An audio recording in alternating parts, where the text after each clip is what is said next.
Muchachos, buenas noches, ¿cómo están? Gusto en saludarles. Vamos a dar continuidad a la sesión de sociolingüística con base en lo último que estuvimos platicando aquí, que fue a propósito de, pues, el cómo podemos implementar una manera de comunicarnos con cierto propósito, dirigiéndonos un poquito a la comunicación intencionada y a la identificación de los conceptos de competencia comunicativa, competencia sociolingüística, ¿vale? Bueno, vamos partiendo entonces de esos principios, que fueron los últimos que platicamos en la última sesión. Recapitulando, estamos entonces en esta sesión, que es la número 3 de sociolingüística, y para la cual recuperamos este material que hemos venido trabajando a propósito del concepto de signo que tenemos con Bakhtin, ¿vale? Ya hemos trabajado con antelación la idea de cómo está compuesto el signo lingüístico desde la perspectiva de Saussure en 2 elementos, desde la perspectiva de Peirce en 3 elementos. Incluso hemos podido también abordar un poco acerca de cómo señalan algunos autores que se puede tipologizar el signo. Entonces, en esta ocasión, como hemos comentado, lo que viene a continuación, pues es ahora reconocer ese signo en su forma más práctica, más útil, digamos, ¿no? Más implementada en la vida cotidiana y no nada más visto como desde la base teórica, el cómo se constituye el signo, sino ahora más bien como cómo se comporta, ¿vale? Entonces, bueno, la sesión anterior platicamos que Bakhtin señala que la concepción del signo debe ser frente a 3 entidades, ¿no? Que son estas que ves a continuación, bueno, frente a la realidad, digamos, ya de uso implementado en la comunicación cotidiana, pero también cómo se comporta con otros signos para constituir, pues, cadenas de enunciados, digamos, ¿no? De palabras, de oraciones, y también frente a los propios usuarios de la lengua o los hablantes, los sujetos que lo utilizan a ese signo. ¿Eh? Entonces, en función de ello, hemos dicho que el signo pues no trabaja solo, ¿verdad? Sino que Bakhtin nos señala que está combinado, está relacionado con otros tantos signos y pues en esa combinación da lugar a los diferentes procesos, digamos, que se dan dentro de la lengua, del estudio de la lengua, a nivel pues que puede ser gramatical o sintáctico, a nivel de significado semántico, sentido también estaría incluido, a nivel pragmático o de uso del propio signo, ¿no? Y bueno, se relaciona en esa combinación con los otros para ser utilizado así por los usuarios de la lengua, por los hablantes. ¿Vale? Bien, hemos comentado también que adopta maneras de representación. ¿Por qué decimos que adopta maneras de representación? De hecho, si recuerdas, por ahí Humberto Eco nos dice que el signo es algo que está en lugar de otra cosa, ¿no? Así es como la definición que da, es algo que está en lugar de otra cosa. Deja esa definición así como bien ambigua, bien abierta, porque básicamente lo que quiere destacar Humberto Eco es el trabajo que realiza de representación, justamente el signo, ¿verdad? De algo, ¿no? Y lo deja así tan abierto, decir que funciona como sustituto de otra cosa, porque señala Humberto Eco dentro de la semiología y la semiótica, que puede ser cualquier cosa, ¿no? No solamente el signo lingüístico que plantea Saussure en su sentido estricto de composición, significante, significado, sino también el hecho de pensar que hay más que el signo lingüístico, ¿no? Señales, no sé, iconos, índices, que ya hemos estudiado un poquito ahí con los diferentes autores, ¿no? Y que también son portadores de significado para nosotros, incluso algunos que no son constituidos como signos, sino que son parte de la naturaleza, lo que estudiamos aquí, por ejemplo, ver una acumulación de nubes, que interpretamos como, ¿verdad? Que va a llover a continuación, pero al final esa es la significación, digamos, la interpretación que le asigna el ser humano y no necesariamente que este conjunto de nubes pues hayan acoplado, se hayan constituido como para enviarnos un mensaje, ¿verdad? Sino que más bien en el proceso del fenómeno natural, nosotros interpretamos eso con base en la experiencia y el conocimiento colectivo, ¿vale? Bueno, entonces es algo que representa, definitivamente un signo es algo que representa, los diferentes autores ya nos lo han dicho, pero de acuerdo con la propuesta de Bakhtin, que puedes ver que está muy orientada a la pragmática, está muy orientada al hecho de cómo se utiliza por los hablantes, entonces él señala que hay aquí una base cultural que va a ser definitoria para ese signo. Esa base cultural se va a constituir por lo que en efecto para una cultura, un grupo social le es importante, ¿no? Lo que constituye su imaginario colectivo, lo que le permite así como reconocerse como elementos, miembros de esa comunidad, lo que les da cohesión a final de cuentas. Y mucho de ello pues son los valores, ¿no? Que la constituyen. Entonces, la estructura aquí es a nivel de axiológica, a nivel axiológico, perdón. La axiología es una rama, como sabes, que va dentro de la ética, que nos señala eso, o sea, como cuáles son los valores, que estudia los valores que son imperantes en una sociedad. La vez pasada platicaba yo, y creo que ahí fue que me quedé, que los valores pueden ser de tres tipos, ¿vale? Hemos comentado los valores que son, pues, los materiales o monetarios, que son los que más reconocemos cotidianamente, como el estar pensando que una persona que tiene cierta posición económica, no sé, pueda ser tratada mejor, valorada más, ¿no? O al revés, una persona que mantiene una condición, digamos, de humildad, pueda ser como valorada a partir de eso. Seguramente has visto muchas publicaciones en redes sociales, en fin, que adoptan estas dos, ¿no?, tendencias. Una, por ejemplo, este tipo de páginas que hablan del mundo de millonarios, no sé, y que te dicen lucha por tus sueños, ¿sabes? En un sentido más constructivo, más positivo, ¿no? Lucha por tus sueños y te ponen un auto de lujo un hotel, digamos, en Dubái, ¿no? O sea, un yate, no sé, y te dicen, ¿no? El futuro es de quien va por él, o sea, que son frases como motivadoras, ¿vale? Esos son valores materiales y económicos, pero que van orientados como a eso, como a tener más, ¿no? Como a tener mucho, producir, en fin. Ahora, el contraste con ello, por ejemplo, el decir, no sé, una publicación igual en red social donde está un comalito con unas tortillitas, chilito, y dice, ¿no? ¿Comerías tú en un lugar así? ¿Ah? O sea, como el otro extremo que te habla de el valor humano, de reconocer lo que somos, valorar lo que tenemos alrededor, por ejemplo, la comida como algo necesario para la vida, fundamental, ¿no? Así sea como lo más básico que nos nutre y además nos satisface, nos gusta, bueno, ¿vale? Ahí está, ¿no? Valores materiales y económicos.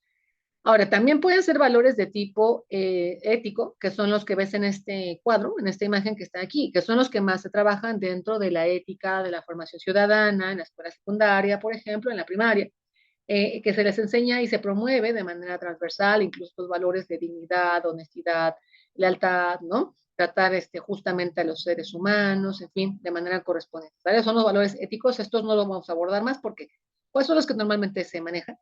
Y los valores sociales, finalmente, que son los que se refieren más bien como a esa comunidad de ese grupo social, ¿no? Esa colectividad.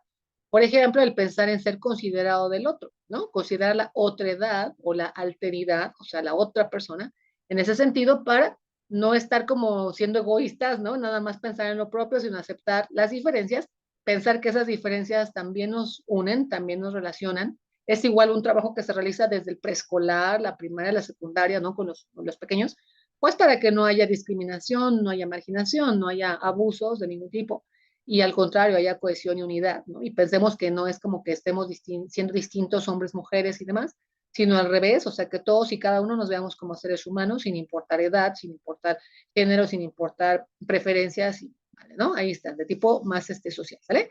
Bueno, todos estos valores definen a una sociedad y son importantes a la hora de la comunicación, a la hora de esa representación de los signos, porque se tipifican, ahí está, son típicas de los usuarios con base en esos patrones culturales.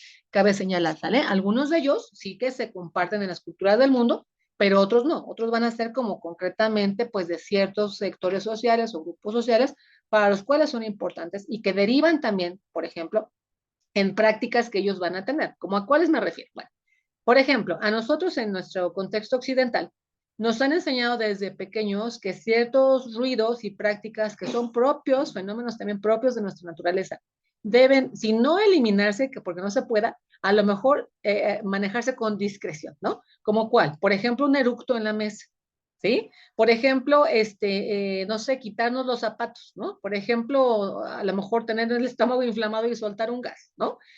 Son cosas que nos han dicho, son naturales realmente y son inevitables, pero nos han acostumbrado desde pequeños como a mitigarlo, como a ser discretos con eso para no molestar a otras personas.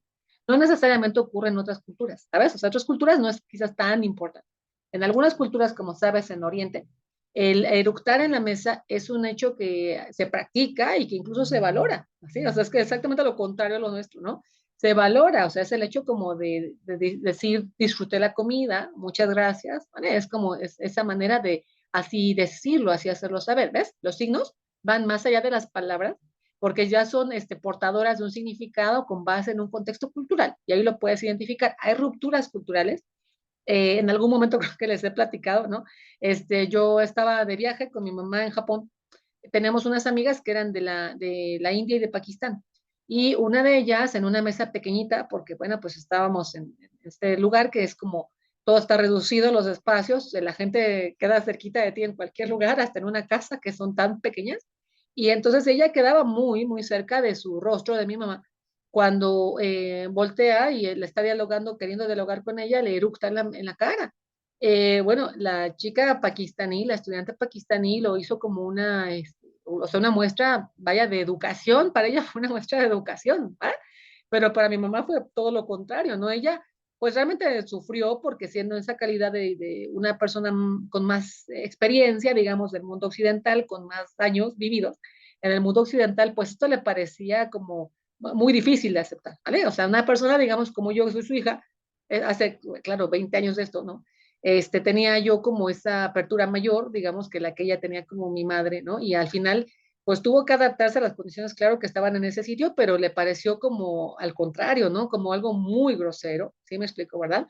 Y bueno, pues por eso es que profesores como el doctor Chombo, en paz descanse, y otros les explicaban a ustedes, ¿no? Que es muy importante la culturización, la apertura a otras prácticas, en fin, porque la lengua va pegada siempre con la cultura, con las prácticas culturales, y pues si tú eres enseñante de lenguas, lo primero es eso, tener esa apertura para saber que la cultura va a venir pegada a la lengua con ciertas prácticas, con ciertas normas, que a lo mejor algunas de ellas, o sea, van a chocar con las tuyas, ¿vale? Pero no por eso, o sea, no es como, es lo mismo, las diferencias nos enriquecen, no por eso tú vas a aceptar aquellas prácticas, ¿no? Pero tampoco les vas a imponer las tuyas, ¿cierto? Ahí está, la tolerancia, el respeto, en fin, la convivencia más sana, ¿vale? Bien, la propuesta entonces de este autor es el llamado dialogismo. El nombre dialogismo nos, por esta terminación de ismo, ya digo, ya llevamos morfología y ya sabemos que la terminación ismo es como que nos indica una corriente artística, por ejemplo, el vanguardismo, nos indica una filiación, ¿no? Por ejemplo, comunismo, nos indica una religión, por ejemplo, catolicismo, ¿verdad? O sea, como esa afiliación, ese apego, ¿verdad? Entonces, cuando escuchamos dialogismo, a lo mejor nos suena como algo muy difícil, como más filosófico, ¿no? No necesariamente el dialogismo se refiere a implementar el diálogo, ¿no? A utilizar el diálogo para podernos comunicar, ¿sí? Entonces, bueno, acuérdate que va en torno, este autor, Bakhtin, a la idea de que las sociedades utilizan, ¿no? La lengua. Acuérdate que él no se va a la composición del signo, o sea, mera lingüística pura como Saussure, ni tampoco tipologizada como Peirce y Seaborg, sino que él se va a la práctica, a la parte práctica, a la parte usual del signo, entonces nos dice, hay que considerar la cultura, lo que te digo, los valores, y entre eso el diálogo, ¿no? O sea, ¿cómo lo utilizamos? ¿Para qué lo utilizamos? Pues para dialogar, ¿no? Para comunicarnos como, entre los seres humanos. Bueno, entonces, él considera una lógica ideológica del signo, ¿vale? Ideológica, las ideas que hay detrás de su uso, que van en función, mira, de las circunstancias particulares que se presentan dentro de un contexto, ¿vale? En una sociedad que está regida bajo una cultura. ¿Ya viste lo que te acabo de poner ahí en el PowerPoint? Ahí lo ves, ahora lo estoy leyendo, ¿vale? Fíjate, la lógica ideológica, o sea, el cómo se implementa bajo una idea el signo, con ciertas circunstancias que dan lugar a un contexto por un grupo social que está regido por una cultura. ¿Ya lo viste? Ese primer párrafo, ahí está. Entonces, en el diálogo se enlazan, de acuerdo con Bakhtin, las conciencias individuales que permiten justamente esa comprensión, ¿vale? Ahora, el diálogo hay que contemplar que se puede dar interno o externo. Recordando un poquito tus bases de comunicación. El diálogo externo es la comunicación interpersonal, o sea, la que se establece con otras personas, ¿sale? Entre personas interpersonal, otra vez ahí acudiendo a la morfología, ¿no? Inter o entre personas interpersonales. El diálogo externo, que como tal se pronuncia, se explicita, ¿sale? Se dice. También existe el diálogo interno, vale señalar que es la comunicación intrapersonal, ahora es intra, o sea, al interior de la persona con uno mismo, ¿verdad? El diálogo interno, o sea, con nosotros mismos, ¿vale? En la comunicación intrapersonal o también puede ser mediante géneros y también pueden considerarse aquí variaciones dialectales, que es justamente el tema que estaremos trabajando a lo largo, mayormente a lo largo de nuestro curso de sociolingüística que hemos comentado. Acuérdate que los dialectos son formas específicas de habla de una misma lengua en diferentes regiones, pues por lo mismo, ¿no? Digamos, la separación geográfica de las personas que son hablantes de esa lengua que da lugar a fenómenos diversos de uso, ¿vale? Ahora, en cuanto a los géneros, a continuación te voy a explicar también un poquito más de cuáles géneros se está hablando. Bueno, los géneros discursivos de Bakhtin los plantea en torno a las esferas de uso de la lengua. ¿Vale? Para él hay dos esferas de uso de la lengua, la de los géneros que son primarios y la de los géneros que son secundarios. Los géneros primarios no los tomes como jerarquía, ¿no? Como que son los más importantes o los prioritarios, ¿no? Más bien es al contrario. Los primarios son como los más sencillos, ¿vale? Los más simples o los más sencillos, que en este caso se refieren a la comunicación cotidiana más inmediata que implementamos nosotros, ¿sí? Entonces, ¿cómo a qué nos referimos con géneros primarios? Bueno, aquella comunicación que utilizamos, como dice allí, en la vida diaria, ¿no? Que no lleva una mayor intencionalidad. Ahora, quiero señalar lo siguiente de entrada. Toda la comunicación lleva una intención, toda la comunicación, ¿vale? Siempre lleva una intención. ¿Cuál? Pues tan solo eso, o sea, ponernos a dialogar, ¿no? Poner nuestras ideas a dialogar y a consideración de otra persona, ¿vale? Siempre lleva una intención. Pero en algunos casos la intención es como mucho más sencilla, mucho más simple, y en otros casos la intención es como mucho más preparada, desarrollada con antelación, pensada, ¿vale? Utilizada con recursos y demás, ¿vale? La comunicación que es la más inmediata, o sea, la menos preparada, en fin, menos desarrollada, es esa, la de la esfera de los géneros primarios o simples, que utilizamos cotidianamente. Como en cuál caso te estoy hablando, por ejemplo, que le pidas a alguien la hora, ¿no? No tienes mayor intención que eso, o sea, saber la hora, entonces a lo mejor le dices a alguien, oye, me dices tu hora, ¿qué hora es? ¿Sabes qué hora es? Ahí está, ¿no? A lo mejor estás tú esperando, esto es algo bastante común, ¿no? Siempre se los platico, es como un hecho que tenemos nosotros también como seres humanos y bueno, concretamente el género femenino que siempre nos dicen, ¿no? Que platicamos mucho, que hablamos mucho, lo cual tiene parte razón. Entonces, bueno, pues a lo mejor pensar en eso, ¿no? En una cita en el dentista, no sé, en donde tú tienes que esperar para pasar, para ser atendido, muchas veces las personas empiezan como a caer en cierto cansancio, en cierta desesperación, ¿no? Y entonces es como que para pasar el rato, para hacerlo más ameno, más rápido, no sé, muchas veces te pones a platicar. Digo, un pequeño o un joven como tú puede llevar a lo mejor el celular y ponerse a ver algo allí, ¿no? Ponerse a jugar o a navegar o algo, pero muchas veces las personas, por ejemplo, las mamás, como en mi caso, nos ponemos a platicar, ¿no? De hecho, también hay mofa de eso, ¿no? De burla de eso. Memes, en fin, que dicen, ¿no? Una señora de la nada o un señor de la nada, ¿sí? Y que empieza a hablar, ¿no? Ahí está. Es como bastante común para nosotros. Es una manera también como de pasar el rato, hacerlo menos pesado, menos difícil, ¿no? Entonces estás esperando en el dentista, como dije, o en algún lugar donde hay que esperar, en el banco, no sé, ¿no? Y entonces es que posible que empieces a dialogar con alguien. Tal vez en el banco no tanto, pero también por el temor, ¿sabes? De hablar con alguien que a lo mejor piense que vas a hacer algún negocio allí, no sé, ¿no? Tal vez ahí ocurra menos, pero en un lugar en donde es, por ejemplo, un tema de salud, en el doctor, en el dentista, es bastante común que se dé, ¿no? Para las mamás, por ejemplo, esto es como fácil para nosotras, ¿no? Empezar a dialogar con alguien a partir de algo bien simple, ¿ves? O sea, por ejemplo, a lo mejor decir, oye, ya se está nublando, ¿verdad? Sí, chispas, a ver si no nos agarra el agua, a ver si no nos toca la lluvia, no sé. Y de allí empieza, ¿no? Una conversación de que sí, es que ayer me mojé y me enfermé, ¿sabes? Entonces se desarrolla una conversación acerca de eso. Sí hay una intención, ¿ves? Pero es una intención muy sencilla, o sea, como nada más es como pasar el rato, a lo mejor esa persona nunca la vuelves a ver, nada, pero es como para pasar el rato, hacerlo un poquito menos pesado, menos difícil. Esa es su intención, es un género bastante sencillo, bastante simple. ¿Te viste?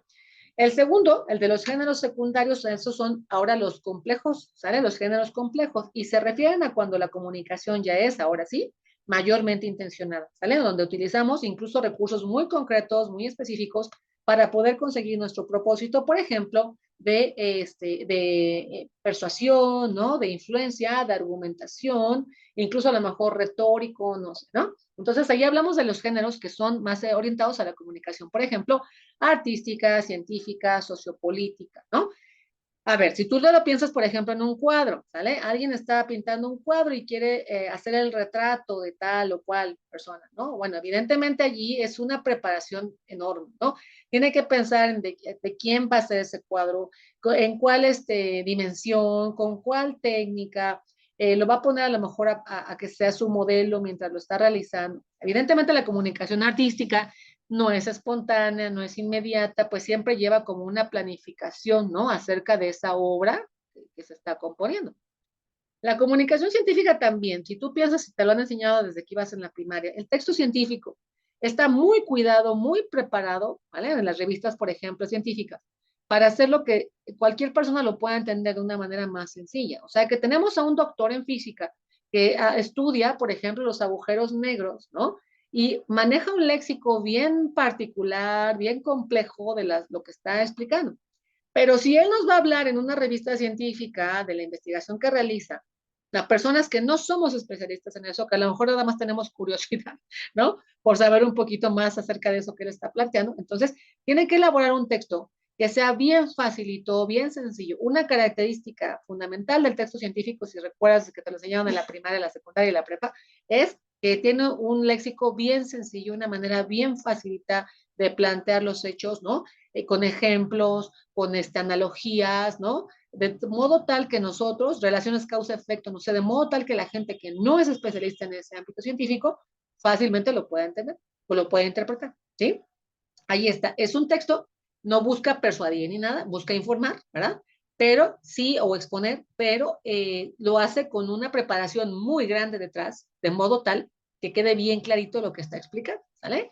La comunicación sociopolítica es así que va, ¿no? A la enajenación, es así que va a la persuasión, al recurso retórico, bueno, pues porque ese también es su objetivo, ¿verdad? La demagogia, la llamada demagogia, y así llevamos justamente el día de hoy, es cuando se utiliza a propósito, ¿no? Ciertos elementos del discursivos como para causar un impacto, para ser de influencia para alguien que lo escucha, no sé, ¿no? Entonces, acuérdate que la demagogia es esa serie de promesas que realizan los políticos para convencer a su público votante de que vote por ellos, o bien para cuando ya están en el poder, legitimar esa postura que ellos tienen, ¿no? O sea, que la gente diga, qué bueno que él está en el poder, ¿no? Porque hace esto y aquello y me lo dice así y así.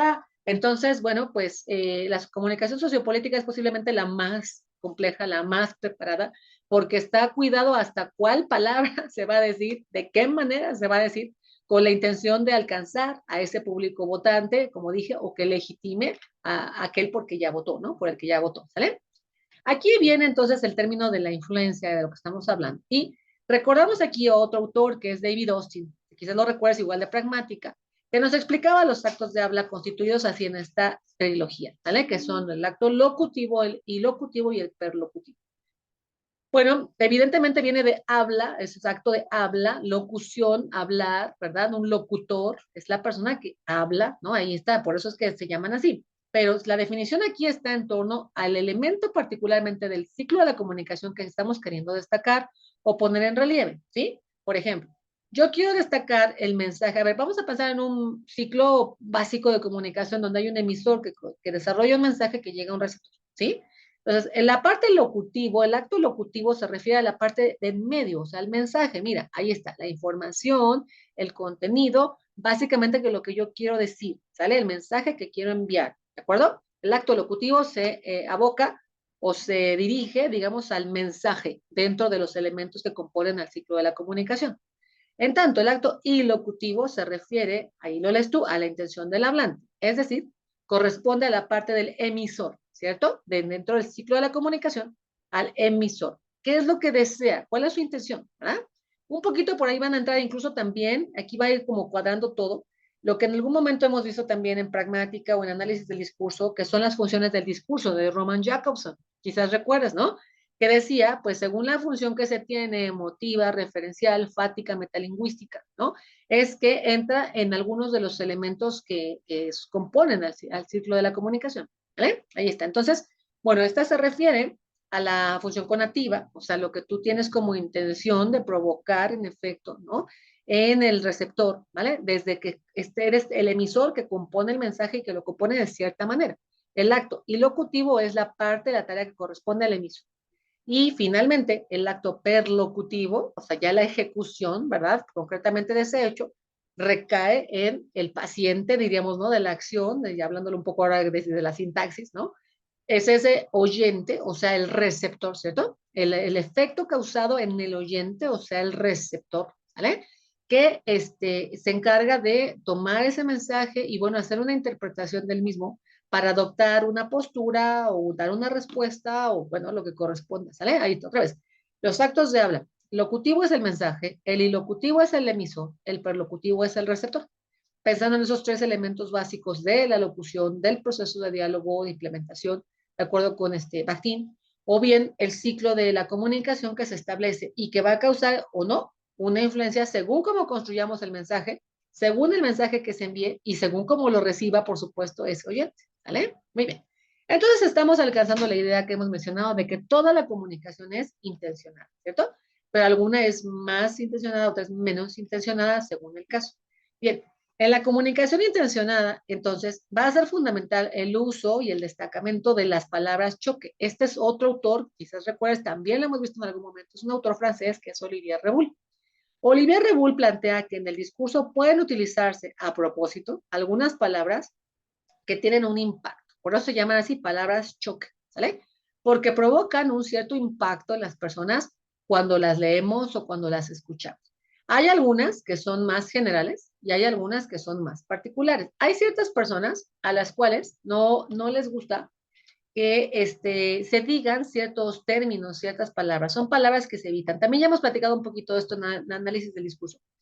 Cuando hemos dicho, ¿no? Que hay palabras que se evitan del todo según la connotación que tienen. Acuérdate que el significado connotativo es el agregado culturalmente, ¿vale? El figurativo, el agregado, es decir, el que es no denotativo, no léxico, ¿sale? Sino agregado culturalmente, ¿sí?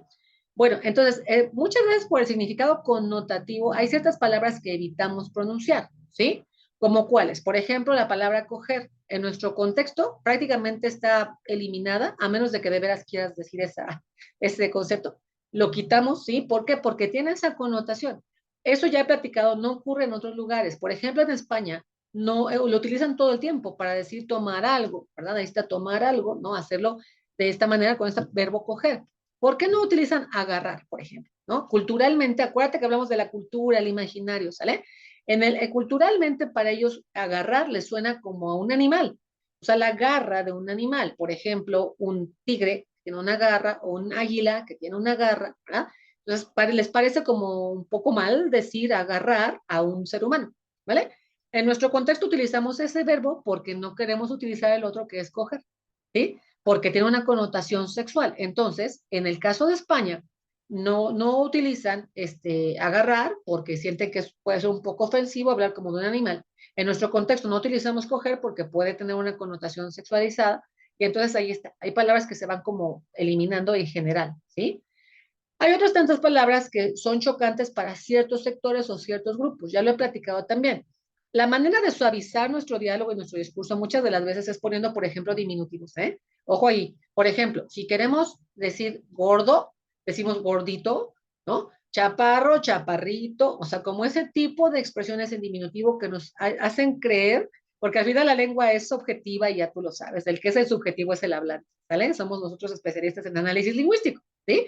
¿Por qué se utiliza así? Bueno, pues para que suene más suave, ¿no? No sea como tan duro, tan ofensivo, ¿sí? Ahí está su invento de, ya sabes, de las televisoras de capacidades diferentes, por no decir discapacidad, que es una palabra correcta. Ya lo hemos platicado en morfología, ¿no? O sea, ausencia, falta, carencia de una capacidad. Bueno, o sea, es una palabra correcta, pero la manejan como que es algo ofensivo y bueno, ¿sí? U otros temas, ¿no? En el discurso también que se van por ahí modificando. Bueno, hay ciertas palabras que se evitan. Algunas palabras tienen que ver con lo que dije justamente, están como orientadas al tema sexual y se van eliminando o se van modificando.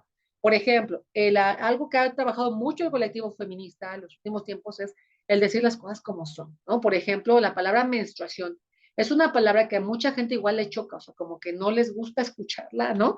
Entonces buscan otra manera de decirlo, por ejemplo, decir regla, ¿sí? O entre las niñas más chiquitas cuando van empezando en la secundaria, así no sé, es muy común decir bajar, has oído, ¿verdad? Que ya me bajó, por ejemplo, ¿no? Para empezar la menstruación o algo así, porque utilizan otras maneras, ¿ya viste? De sustituir esa palabra que se siente relacionada con ciertos hechos que nos pueden poner incómodos y entonces pues se quita, ¿sí? Se modifica en fin, ¿no? Son procesos que se van agregando, pero todos esos son socioculturales. No te olvides, realmente no son lingüísticos, sino que son más bien de efecto de percepción del propio ser humano y pues son más bien de tipo sociocultura, ¿vale? Ok. Hay palabras entonces que tienen un mayor impacto o un menor impacto según el caso. Por ejemplo, un artículo que es una palabra que utilizamos pues todo el tiempo, ¿no? Artículos, preposiciones, en fin, conectores, los utilizamos todo el tiempo. Entonces, bueno, una palabra, un artículo como él, por ejemplo, en este caso, es una palabra que no causa prácticamente que ningún choque, ¿sí? O sea, es una palabra común que utilizamos cualquier momento y no pasa nada. Pero, por ejemplo, la palabra deseo O ya esa connotación que acabo de mencionar sí tiene una implicación, ¿viste? Entonces, esa palabra la utilizaremos según corresponda, ¿no?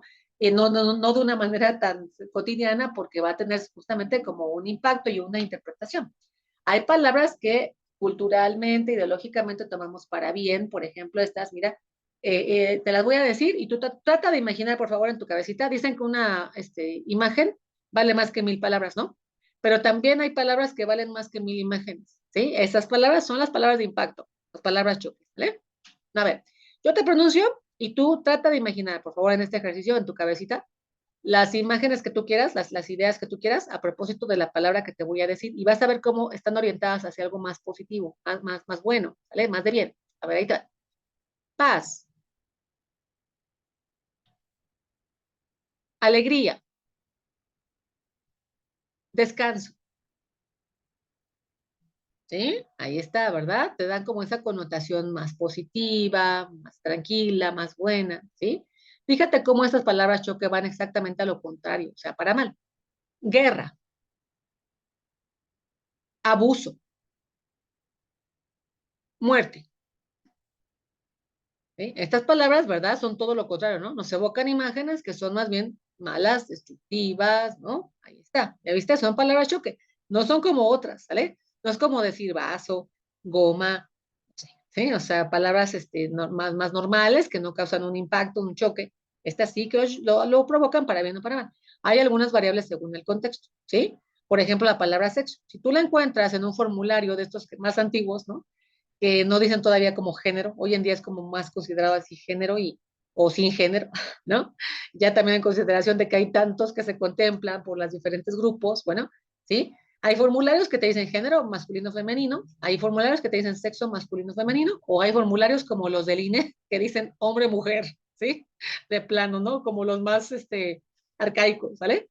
Bueno, en un formulario te pueden decir sexo, masculino, femenino, ya tú señalas ahí. Allí la palabra no está utilizada como una palabra choque, ¿verdad? Es como bastante normal decir me llamo tal, tengo tantos años, y soy de sexo femenino o masculino. Se acabó, ¿sí? Bueno, en formularios, por ejemplo, estadounidenses, no sé si los han visto alguna vez, muchachos, pero viene separado, o sea, como con cuál sexo naciste y con cuál sexo o con cuál género te identificas. Fíjate bien, sexo biológico y como género con el que te identificas, ¿sí? En algunos casos, hasta te preguntan eso, con cuál pronombre quieres que se dirijan a ti, porque hay toda esta diversidad y pues una mayor apertura, mucho más que la nuestra, para ese reconocimiento humano y entonces es como que, bueno, pues dímelo y yo te trataré de lo que tú quieras, ¿sí? O sea, si tú dices que así, pues también para mí no hay problema, ¿sí? Entonces, bueno, vienen así los formularios muchas veces. Bien, sexo masculino, femenino, ok, es muy diferente. Decir entonces en un formulario sexo masculino, femenino, ahí no suena como una palabra choque a que alguien venga y te diga que quiere tener sexo contigo, ¿verdad? Si alguien viene y te dice, oye, quisiera tener sexo contigo, ahí es una súper palabra choque, ¿no? Seguramente que ahí tú dirías, ¿qué? ¿Sí? O sea, ¿por qué? Pues porque implica algo, mucho involucramiento, ¿no? En eso que te están preguntando, en eso que te están diciendo, ¿cierto? Esa palabra es la misma, mira, es la misma, pero en otro contexto funciona como una palabra choque que a lo mejor ni siquiera quisiéramos oír, o sea, que si nos la dicen es como una palabra que nos pondría a lo mejor bastante incómodos, ¿sí? Ahí está, ¿ves? Son esas palabras que tienen ese impacto, variable en algunos casos según el contexto, ¿sí? Muy bien. Bueno, ahora, hemos hablado entonces también, aquí un poquito hace ratito, hablamos de el discurso, el género discursivo secundario, que mucho de ello dijimos que se trabaja también en la política, en la comunicación sociopolítica. Bien, de ahí vamos a dirigirnos hacia el discurso propagandístico, ¿sale? Particularmente te acabo de mencionar que ese tipo de discurso utiliza, pues, condiciones muy específicas. Por ejemplo, en el acto ilocutivo, acuérdate que el acto ilocutivo es la parte del emisor, o sea, en donde decide cómo diseñar su mensaje para alcanzar cierto objetivo, para alcanzar cierto público, ¿sí? Ahí está. Entonces, el acto ilocutivo desde el emisor está diseñado según la cultura, ¿sí? Lo que impera en ese grupo, el contexto en el cual se desenvuelve y la circunstancia, que son justamente los elementos, ¿no? Que mencionamos al principio, de acuerdo con Bakhtin, ¿te acuerdas? El acto que se desenvuelve en una circunstancia, en un contexto, ¿te acuerdas? Por un grupo social y que está regido bajo una cultura. Ahí está, ¿sale? Se considera todo ello. No es el mismo mensaje que se va a enviar por un político en un lugar que en otro. porque la demagogia va en función de ese público votante. Por ejemplo, para nosotros es fácil pensar sobre qué nos hablan los políticos, sobre los temas que nos preocupan, seguridad, educación, ¿vale? O bien recursos, por ejemplo, como el agua, ¿sí? Que ahorita es un tema que a todos nos ha preocupado bastante, ¿sí? Bueno, el acto perlocutivo, por tanto, el de la parte del receptor, se refiere a tener un efecto dependiente de los factores que ya estamos mencionando arriba, que va a depender de aquellos factores el efecto que podamos causar en nuestro público votante. Por ejemplo, no es lo mismo una propaganda de izquierda que una propaganda de derecha, ¿cierto? La propaganda de izquierda va a estar fundamentada como en esta revolución, en ese cambio, ¿verdad? En tanto, la propaganda de derecha va a estar fundamentada como en lo tradicional, en lo conservador, en preservemos lo que conocemos y nos ha mantenido, ¿no? Consecutivamente así, ¿cierto? Muy bien. Bueno, recuerda por favor que la propaganda es esta que busca vender una idea, una ideología, por ejemplo, política, por ejemplo, religiosa, ¿vale? A diferencia de la publicidad, ya lo hemos comentado también por ahí, el análisis del discurso, que busca vender un producto o un servicio, ¿sale? Es una caracterización completamente diferente. Bien, vámonos a nuestro ejercicio. Vamos a observar los siguientes videos propagandísticos. Te voy a dejar los enlaces en Remind, ¿sale? Es igual para verlos aquí en YouTube. Y con base en estas características que vamos a ver de un personaje político, en este caso, por ejemplo, Hugo Chávez en Venezuela, vamos a verlo en contraste con la propaganda que se hace, por ejemplo, de un personaje como este Obama en Estados Unidos, ¿sale? Para sus propagandas políticas, ¿sale? Vamos a tratar de hacer un resumen contrastivo, o sea, que las compare, ¿sale? Que las diferencia de sus características, analizando, fíjate bien, la cultura y el pueblo al que va dirigida esta comunicación intencional, ¿sí? En el primer caso, acuérdate, está acotado un pueblo latinoamericano, pues que lamentablemente, ¿no? Tienen situaciones históricas de corrupción, ¿no? Digamos que viene en este sentido de las situaciones que siempre enfrentamos en América Latina, incluido por supuesto nuestro país, ¿no? Y el que llegue una persona a decir quiero cambiar eso, ¿no? Porque pues es una gran revolución, la revolución bolivariana, de hecho, ¿no? Que hace Hugo Chávez, por ejemplo, en ese lugar. Recuerda que cambia la constitución, cambia el nombre del país, ¿no? En fin, ¿vale? Todo esto al estilo bolivariano con base en esa ideología y que en un principio cabe señalar, la gente apreció mucho, ¿eh? O sea, como que le gustó mucho en Venezuela, ya en una fase secundaria la situación cambió lamentablemente para nuestros hermanos venezolanos, pero en un principio fue una situación que planteaba como un futuro próspero, ¿sí? En contraste, repito, con Obama en Estados Unidos, que bueno, también va a plantear una revolución, pero a nivel un poquito más ideológico, ¿no? En el sentido, por ejemplo, de que llegue una persona afroamericana, como tal, literal afroamericana, digo, su familia, se sabe que es, ¿no? Si no me equivoco, es de Etiopía, un país en África, donde todavía tiene su familia. Entonces, esta diferencia que viene gestándose desde más de, no sé, 200 años, ¿no? A propósito, digamos, de la propuesta que maneja Abraham Lincoln, la abolición de la esclavitud, ¿no? O más recientemente, hace unos 80 años, ¿no? Yo creo que ya son unos 60 años, que lleva otros tantos personajes, ¿no? Digamos, manejando como discurso también a propósito de la inclusión social, no sé, la época como de Malcolm X, ¿sabes? Y que Martin Luther King, no sé, que manejan esta idea de que las personas afroamericanas deben tener garantizados la práctica de sus derechos, no nada más el discurso, decir que tienen sus derechos, sino que realmente se ejecute, se practique acerca de eso, ¿no?